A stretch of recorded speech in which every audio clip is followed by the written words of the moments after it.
Salut les pilotes, c'est Stéphane, Windy FPV, j'espère que vous allez bien.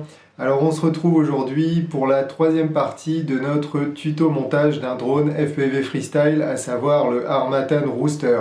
Alors j'espère que les deux premières parties vous ont plu. Dans cette troisième partie, on va monter les pièces en 3D, finir de monter le drone. Après ça, on va installer Betaflight 4.0 sur le flight controller et puis on va procéder à ces différents réglages au travers du logiciel Betaflight. Allez, je vous dis à tout de suite.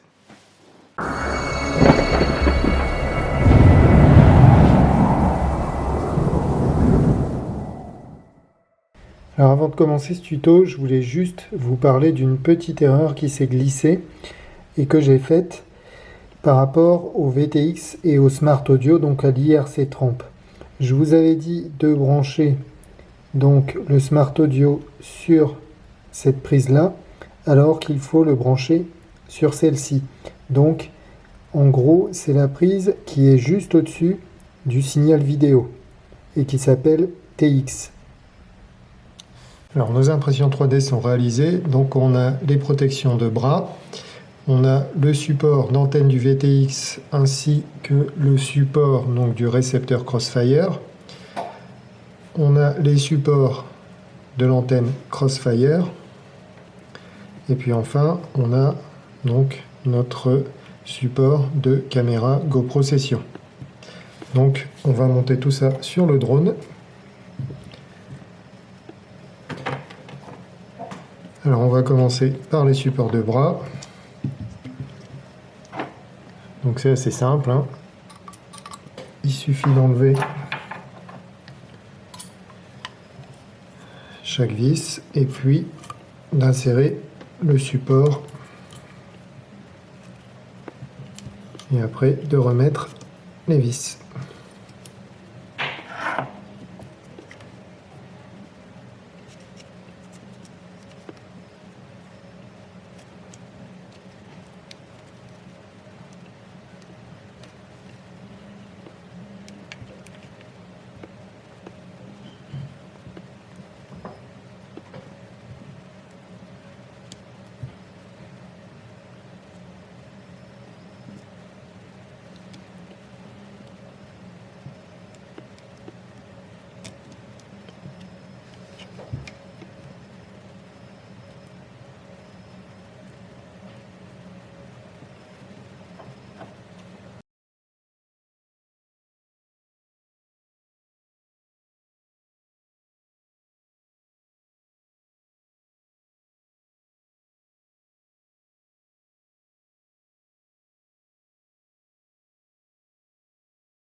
Voilà, les protections de bras sont installées. Alors on m'avait posé une petite question par rapport à l'utilisation de l'Octite et pourquoi je n'en utilise pas. Alors, vous faites ce que vous voulez. Moi, je n'utilise pas de l'Octite en fait parce que en ayant volé dans des bandeaux, en ayant fait des petits atterrissages donc qui ont glissé un petit peu sur le béton, et ben ce qui se passe, c'est que la tête de vos vis va s'abîmer et du coup, vous n'allez plus réussir à rentrer votre clé pour pouvoir extraire les vis. Donc ce que je fais moi maintenant en fait du coup c'est que je visse à la main et après chaque session donc de vol, donc je fais plusieurs vols donc sur une après-midi et après chaque session en général je revérifie donc le serrage de mes vis Et puis, si j'ai une vis à retirer, même si la tête est un petit peu abîmée, s'il n'y a pas de Loctite, c'est quand même beaucoup plus facile. Donc c'est pour ça que je n'utilise pas de Loctite dans mes assemblages. Maintenant, après, vous faites ce que vous voulez. Si vous préférez utiliser de la Loctite et pas avoir à vérifier vos serrages à chaque fois, c'est aussi un bon choix. Donc il n'y a pas de mauvais choix en fait par rapport à ça. Voilà, c'était la petite parenthèse par rapport à l'utilisation de la Loctite. Donc maintenant, on va monter le support de la caméra. Alors pour le support de la caméra, ce sont des vis en 4 mm. Donc ce sont les plus petites.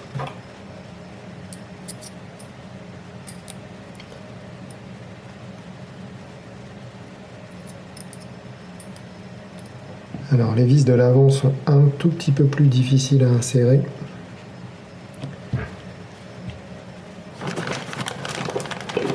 Du fait qu'il y a le support de caméra. Mais en s'aidant d'une pince, il n'y a pas de souci, ça se fait sans problème.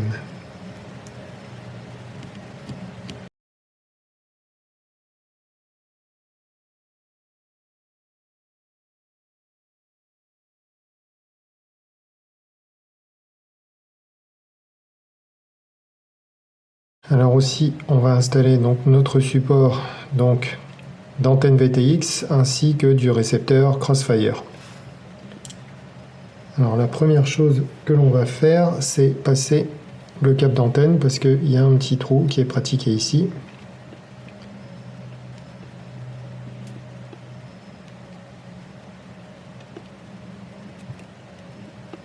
Voilà.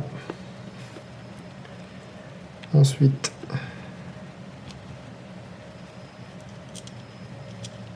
on va venir insérer le support.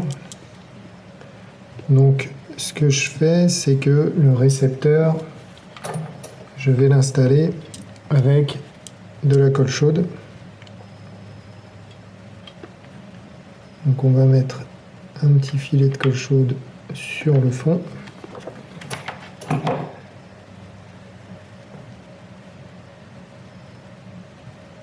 On va l'insérer dans son logement.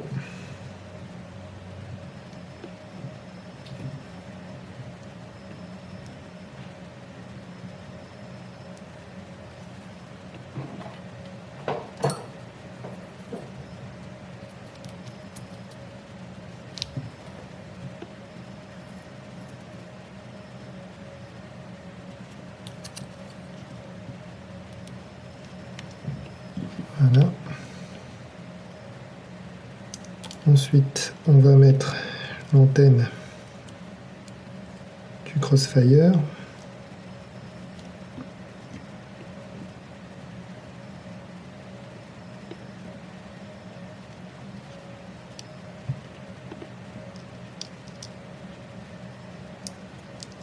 Alors c'est un tout petit contact en fait qui se clipse.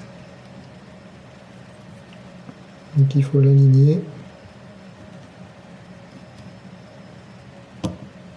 Et puis après pousser un petit peu pour l'insérer.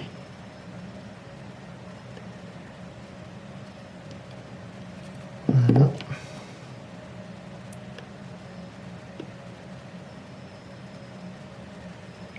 Et puis enfin, on va mettre un petit coup de colle chaude donc à cet endroit pour assurer la fixation de l'antenne.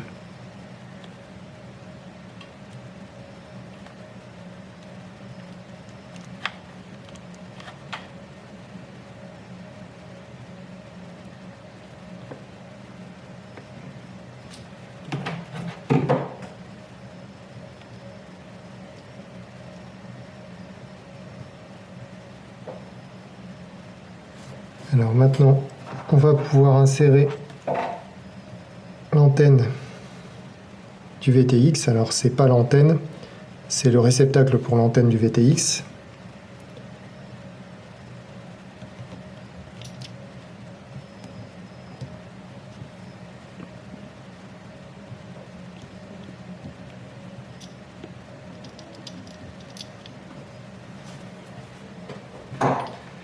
Et on va lui mettre son petit écrou.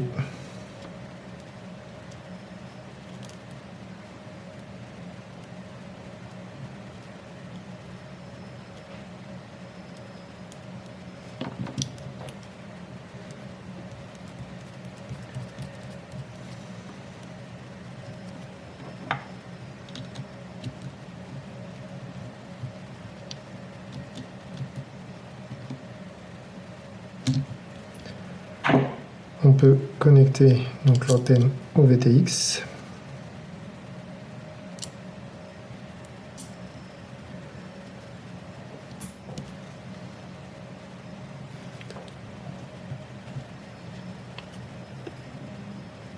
Donc l'antenne est connectée au VTX. Et puis maintenant on va pouvoir installer donc les deux vis qui permettent de fixer le support sur le drone.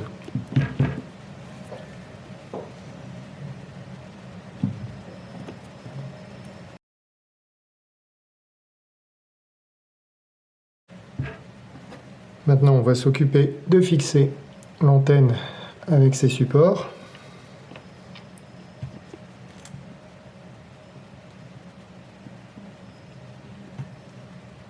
Donc pour ça, il suffit de démonter chaque vis.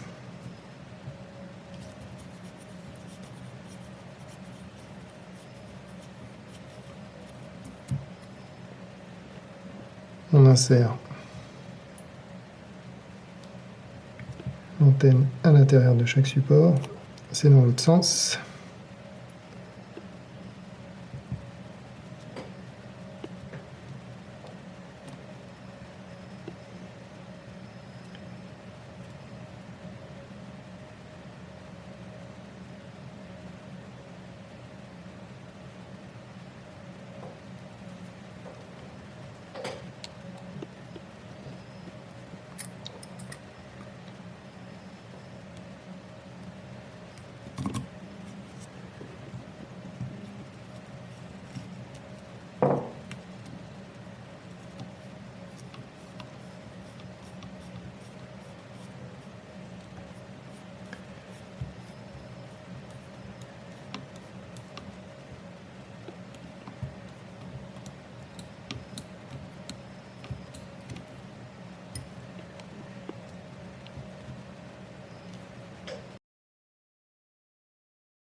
Et voilà, l'antenne du Crossfire est installée. Alors, maintenant que tout est en place, on va pouvoir installer notre top plate, donc à l'aide de vis en 6 mm.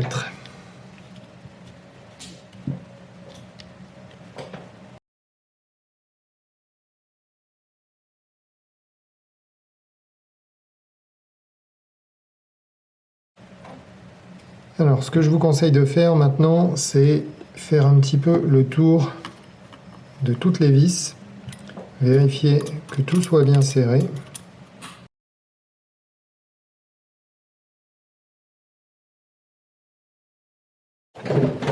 Alors, une fois que les serrages sont vérifiés, on va pouvoir installer l'antenne du VTX.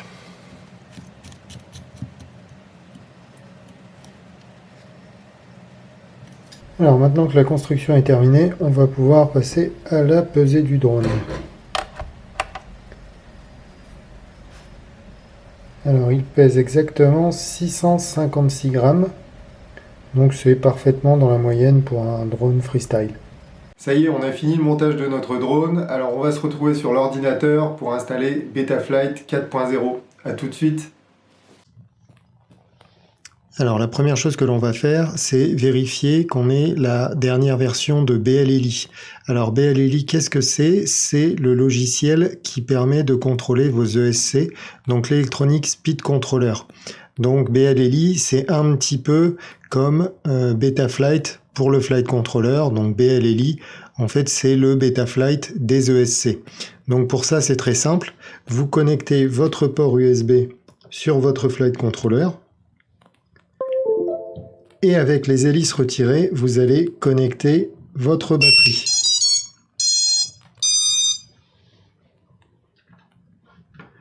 Ensuite, sur BLLI, donc je vous mettrai le lien du téléchargement. Il se télécharge sur le Chrome App Store. Donc vous tapez juste BLLI Configurator. Et donc du coup là, vous cliquez sur Connect. Et une fois que vous êtes connecté, vous allez cliquer sur Read Setup. Alors je tiens à préciser que si la batterie n'est pas connectée au drone, vous n'allez pas réussir à vous connecter. Donc il faut que la batterie soit connectée au drone. Ensuite, pour vérifier qu'on a la bonne version de BLLI, alors là on est sur la 16.7, on va cliquer sur Flash All, et puis on va vérifier la dernière version. Et c'est effectivement la 16.7, donc on n'a pas besoin de le mettre à jour. Donc on peut faire Disconnect, et c'est tout bon. On reviendra à BLLI si on a besoin d'inverser le sens de rotation d'un de nos moteurs. Donc je vous montrerai ça un petit peu après. Alors maintenant, ce qu'on va faire, c'est flasher la dernière version de Betaflight sur notre flight controller. Donc pour ça, on va d'abord vérifier quel flight controller on a installé sur notre drone et quelle version de Betaflight il va falloir qu'on installe. Donc c'est très très simple. Vous allez connecter votre drone, donc votre flight controller par l'intermédiaire du port USB. Et ensuite, vous allez aller sur l'onglet CLI. Ici, vous allez taper diff, D-I-F-F, espace all.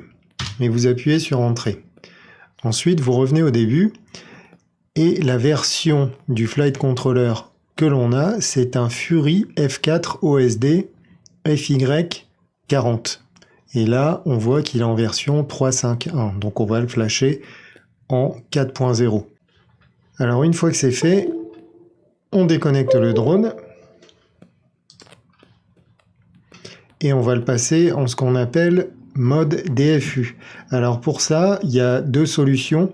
Ou soit lorsque vous connectez votre drone, vous appuyez directement sur un petit bouton qui est sur la gauche. Je vais vous montrer ce qui est sur la gauche, en fait à l'opposé du port USB. Vous appuyez dessus en le connectant. Ou vous avez un autre moyen, c'est d'utiliser un logiciel qui s'appelle Impulse RC Driver Fixer. Je vous mettrai le lien aussi de ce logiciel. Alors lui, en fait, vous avez juste à double-cliquer dessus. Il va démarrer.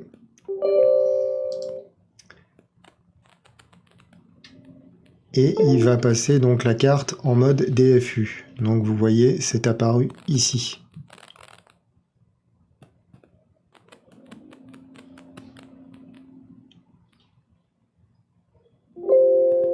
Alors il met un message d'erreur, je ne sais pas à quoi ça correspond, mais ce qui compte c'est que la carte soit en mode DFU.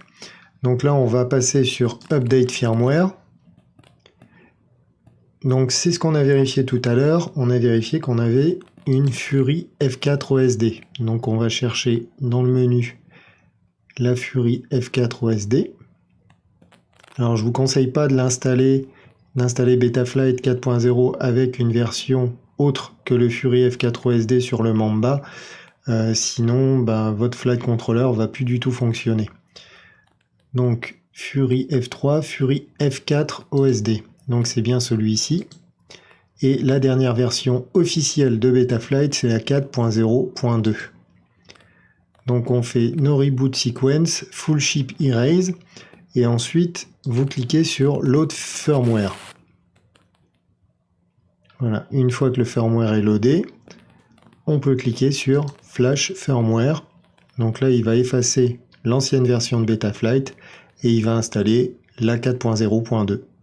Donc il suffit d'attendre un petit peu, ça va se faire et une fois que c'est terminé, vous pouvez donc débrancher le drone.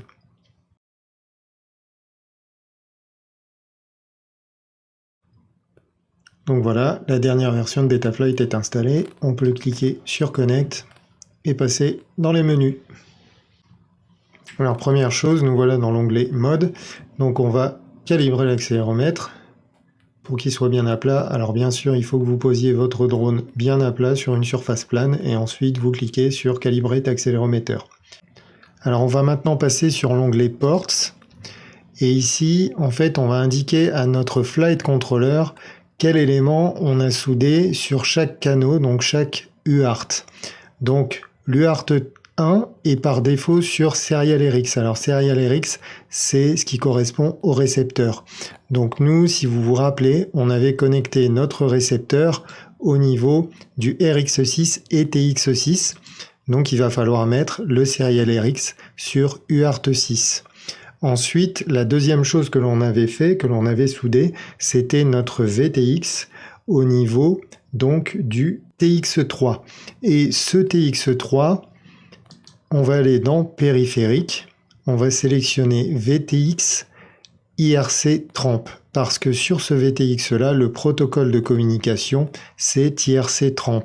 Alors pour rappel, le fait d'avoir soudé donc l'UART3 sur le VTX IRC Tramp, ça nous permettra au travers de la télécommande de changer la puissance d'émission de notre VTX ainsi que les canaux d'émission. Une fois que l'on a sélectionné donc ces différents paramètres, on ne touche surtout pas à l'USB VCP. Il ne faut vraiment pas le toucher parce que vous n'arriveriez plus à contrôler donc votre flight controller au travers de Betaflight. Donc une fois que vous avez tous ces paramètres qui sont rentrés correctement, vous cliquez sur Save and Reboot. Alors on va maintenant passer à l'onglet Configuration. Alors sur cet onglet, vérifiez bien que vous êtes en Quad X. Ensuite, ça c'est une question de choix personnel, mais moi je mets toujours mes moteurs en sens inverse. Alors il y a une raison pour ça, je pourrais vous l'expliquer dans une prochaine vidéo si vous le souhaitez. Mais là, on va pas s'éterniser, donc on va continuer. On va passer à système configuration. Alors je me mets sur 8K, 8K. Et ensuite, ce que je fais, c'est que je sauve. Et je vérifie en fait le CPU load pour voir s'il n'est pas au-dessus de 20%. Et si c'est en dessous de 20%, il n'y a pas de souci, on peut rester sur ces fréquences de rafraîchissement. L'accéléromètre, on peut le laisser. Alors au niveau du récepteur, ici on va être sur du Serial Based Receiver et on va sélectionner CRSF pour Crossfire. Alors après ici on a toutes les fonctions, donc on peut laisser à peu près comme ça, donc l'air mode on s'assure qu'il soit bien activé, l'OSD aussi, le SC sensor on n'en a pas besoin, l'antigravité, le dynamic filter. Donc nous en fait on a un buzzer, donc on n'a pas besoin de faire tourner les moteurs en guise de buzzer, c'est-à-dire que avec le D-Shot on peut faire sonner les moteurs en guise de buzzer si on n'est pas équipé de buzzer. Dans notre cas on n'en a pas besoin puisqu'on a un beeper donc, qui est installé sur le drone. Ensuite, au niveau du protocole, on va mettre D-Shot 600, c'est ce qui est recommandé. Le moteur stop, on le laisse comme ça. Il ne faut pas que les moteurs s'arrêtent quand on met la manette des gaz au ralenti. Ensuite, Board and Sensor Alignment, on n'a rien à corriger parce que en fait, notre gyro est dans le bon sens. Si vous vous rappelez, quand on a installé le Flight Controller, on a mis la flèche vers l'avant. Donc tout va bien, on n'a rien à corriger ici. Au niveau de l'armement, alors ça c'est en fonction de la détection du gyro. Moi je le mets à 180, comme ça je peux armer mon drone quelle que soit sa position. Parce que s'il est à l'envers par exemple, et que je veux le redresser, je ne pourrais pas l'armer. Donc ça je le mets à 180. RSSI on n'y touche pas, 3D on n'y touche pas, et GPS on n'y touche pas. Donc cette page on peut sauvegarder. N'oubliez pas sur chaque page, de sauvegarder à chaque fois que vous faites une modification. On va passer sur l'onglet Power and Battery.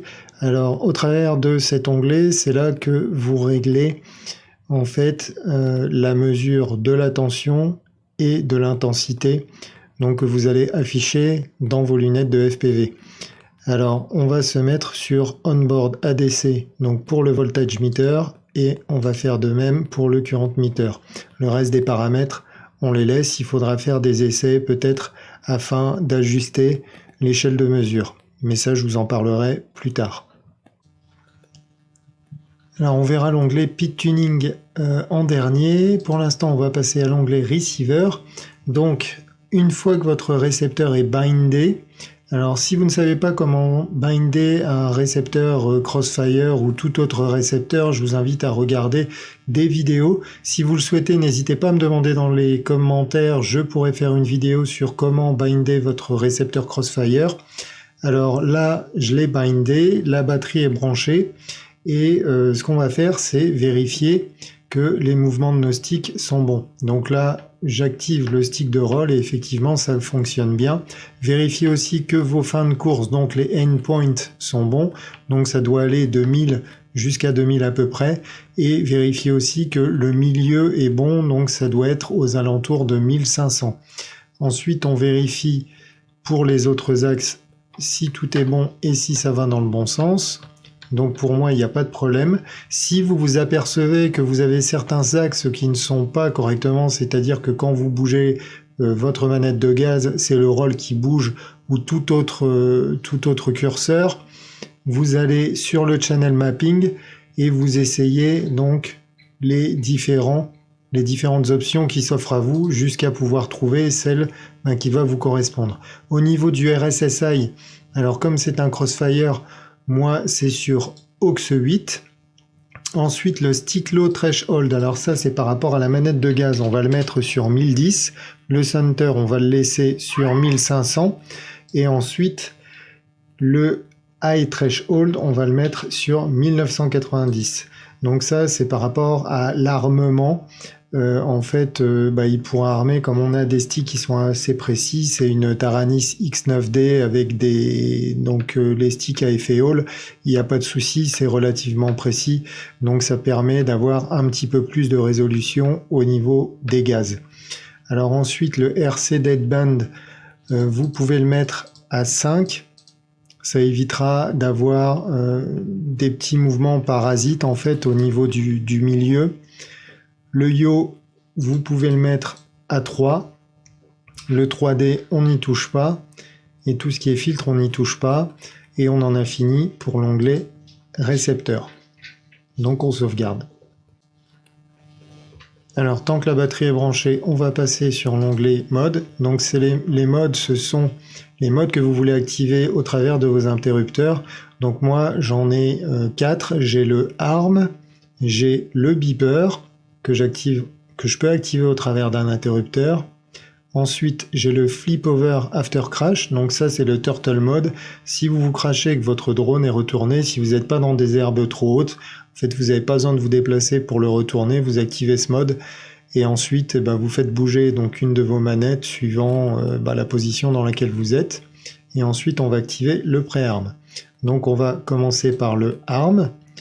Donc on laisse sur auto et ensuite on active l'interrupteur de notre choix. Alors moi le arm, il est dans cette position et ensuite on ramène le curseur dans la position que l'on souhaite pour qu'il soit actif. Voilà, donc là je suis désarmé et là je suis armé.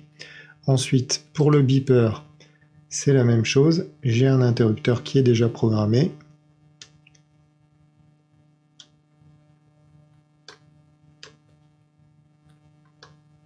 Donc c'est le aux 2. Donc quand il est activé, il est ici. Voilà. Donc on va mettre de 1400 à 2000.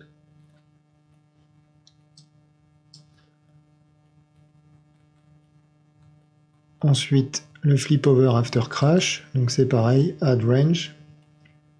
Je vais activer l'interrupteur. Donc c'est bon, il a été détecté. Et la position dans laquelle je veux qu'il soit actif, c'est celle-ci. Et ensuite, on va activer le pré-arm. Alors le pré-arm, en fait, c'est un deuxième interrupteur pour l'armement de votre drone. Ça permet d'apporter un tout petit peu plus de sécurité lorsque vous armez votre drone. Et si par exemple vous heurtez votre arm switch principal, les hélices vont pas se mettre à tourner parce qu'il faut vraiment appuyer sur 2 interrupteurs pour que les hélices se mettent à tourner et que le drone soit armé. Donc on va faire add range et puis on va activer notre interrupteur et je vais le mettre dans la bonne plage. On n'oublie pas de cliquer sur save. Et voilà, tous les modes sont activés. Alors on va maintenant passer à l'onglet moteur et sur cet onglet on va vérifier que les moteurs tournent dans le bon sens. Donc on va d'abord commencer par le moteur numéro 1 et on va s'assurer qu'il tourne bien dans le sens anti-horaire. Donc toujours hélice retirée. Pour faire ce genre d'essai, c'est beaucoup mieux. On coche cette case, on dit qu'on comprend les risques et que les hélices sont retirées. Et puis on active tout doucement le moteur numéro 1. Alors pour ce qui me concerne, il tourne dans le bon sens. On va passer au moteur numéro 2. Alors là, le moteur numéro 2 ne tourne pas dans le bon sens, donc je vais le noter. On va passer au moteur numéro 3. Alors lui non plus ne tourne pas dans le bon sens, donc je le note aussi. Et il nous reste à essayer le moteur numéro 4. Alors lui tourne dans le bon sens. Alors pour inverser le sens de rotation des moteurs, ce qu'on va faire, c'est aller dans BLLI. Allez, on y va tout de suite et je vous montre ça. Alors nous voilà de nouveau sur BLLI. Donc on va reconnecter le port USB. On connecte la batterie au drone. Et on clique sur Connect. À partir de là, vous cliquez sur Read Setup. Et pour changer donc le sens de rotation de nos moteurs, donc on avait dit le moteur 2 et le moteur 3, on va aller sur le SC2, on va cliquer sur Reverse et on va aller sur l'ISC3 et on va cliquer sur Reversed. Et ici, vous faites Ride Setup. Et voilà, c'est fait, c'est fini. Donc on peut quitter BLLI.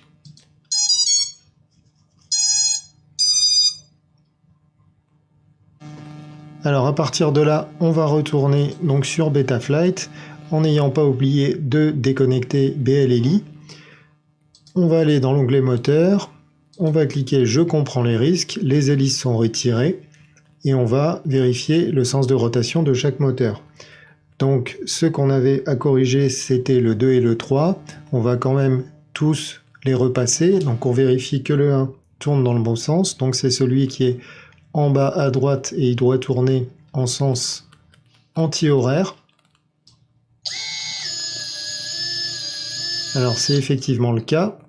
On va activer le moteur numéro 2. Donc c'est celui qu'on a inversé tout à l'heure. On va vérifier qu'il tourne dans le bon sens. Ça y est, il tourne dans le bon sens. On va vérifier le moteur numéro 3. Donc on monte un petit peu le curseur. Ok, c'est parfait. Et puis le moteur numéro 4. Et c'est bon. Donc tous les moteurs tournent dans le bon sens et on en a fini avec l'onglet moteur. On va maintenant aller dans l'onglet Pit Tuning. Alors dans cet onglet, comme vous pouvez le voir, j'ai rentré mes rates.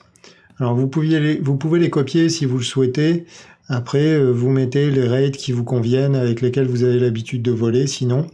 Et je n'ai rien touché d'autre. Alors, pourquoi? Parce que la version de Betaflight 4 est un peu particulière et il faut faire un petit peu de réglage avant de commencer à changer certaines choses. Cependant, je vous invite à aller sur le site donc, de Betaflight, le GitHub de Betaflight, parce qu'ils ont des notes de tuning et ils ont une configuration de base si vous avez un drone freestyle. Donc là, ça nous concerne parce que bon, ils disent que la version 4.0, elle est sensible avec des P et des D qui sont assez hauts.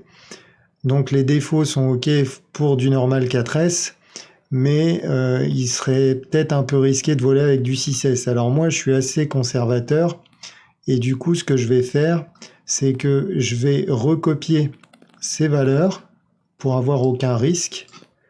Je vais les copier. Je vais retourner sur Betaflight et là, on va aller dans l'onglet CLI et on va tout simplement faire coller. Et on va appuyer sur Entrée. Donc il va prendre toutes ces valeurs en considération et ensuite on fait Save. Et là, le flight controller va rebooter.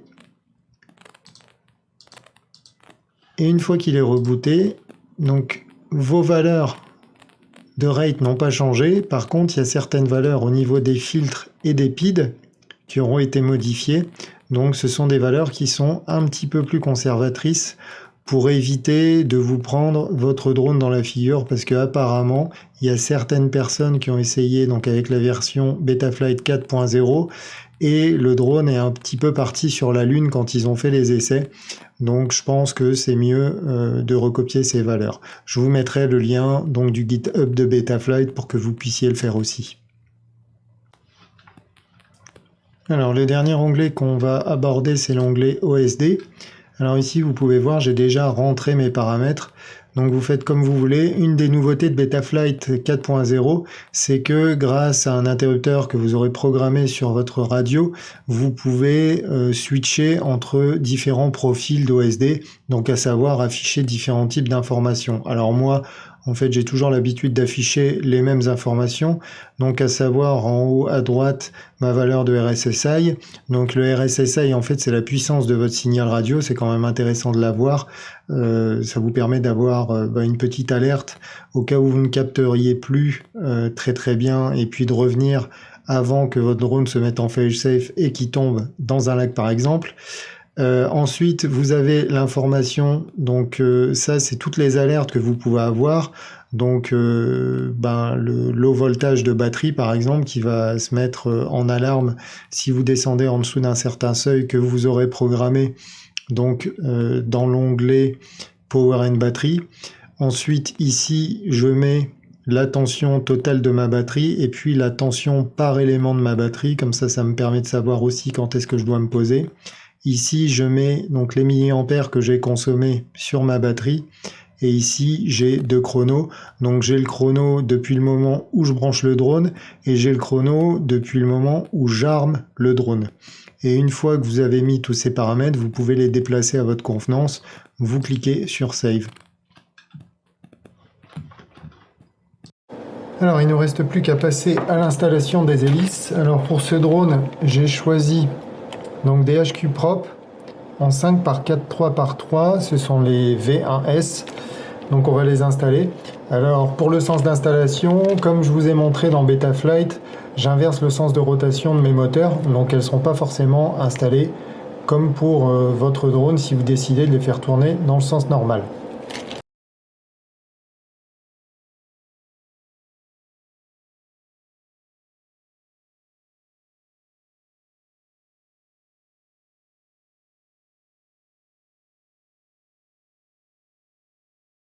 Alors ça y est, cette série de tutos sur le montage d'un drone FPV freestyle est terminée. J'espère que ça vous aura plu. On va se retrouver la semaine prochaine pour les essais en vol. J'espère qu'on aura de la belle météo. En tout cas, n'hésitez pas, comme d'habitude, à mettre des petits pouces, à commenter la vidéo et puis à vous abonner à la chaîne. Je vous souhaite de très bons vols et puis je vous dis à très bientôt. Ciao!